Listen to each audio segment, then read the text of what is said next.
In this video, we're going to take a quick look at the Pica Press. You can see I have a couple of them here. This one's fully assembled, actually in printing order. This one I've taken apart. This was actually our prototype, the one that you've seen from our other video. So let's get started with the prototype so you can see how everything works. So right here, we have the carriage. You can see the bearings are here. You got holes for the bolts that hold the smaller bearings, which lock it into place. All right, so here you can see we have our completed Pica Press. This is the carriage completely assembled. You can see here we have our ball bearings. So we have the smaller ball bearings that attach to the rail. That's what creates the pressure and gets the roller to stay along the top of the rail. And then we have our installed roller here, and you can see that's not going anywhere. So now you would just attach it to the print bed by just slotting it on. And depending on your printer's tolerance, this might have a little bit of give. Ours is set up for precision, so it just clips right on, and now we're able to print. The roller prints in a single piece, so it's very easy to use, has a cord out center, and the rod was a little too tall for our printer, so it's split in the middle and then glued together, and they are just split fit, so you can put them together fairly easily. And you can put them together like that. You do want to put this in the carriage before you glue the carriage together. It just makes it a little bit easier. You can do it by kind of going through the side, but make life easy. Then we have the print bed itself. The print bed itself uses the same kind of snapping that the carriage uses. So there's alignment pegs. You only really want to use them once because they can break. They are fragile. But what you want to do is align and get your glue in there so that it sets. And that'll make sure that everything's perfectly lined up and you get your print bed.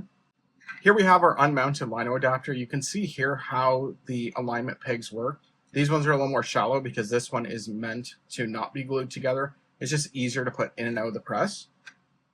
And they just line up one way, so you can't go both ways in this case. It will misalign. You're going to put them together. And you can see here how it's a little easier because you can lock it into place like that. And then you can put the unmounted lino right on the print bed, and that is now perfectly tight pipe.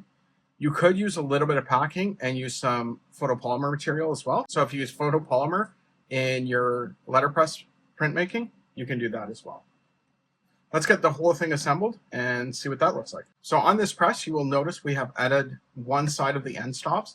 We recommend having end stops on one side. If you put it on both sides, the carriage will be locked into place permanently. We like to have it off so that we're able to clean the roller. But all we have to do is just line up the roller and it will slide right on. You can see we now have our movement. We can take our lino adapter.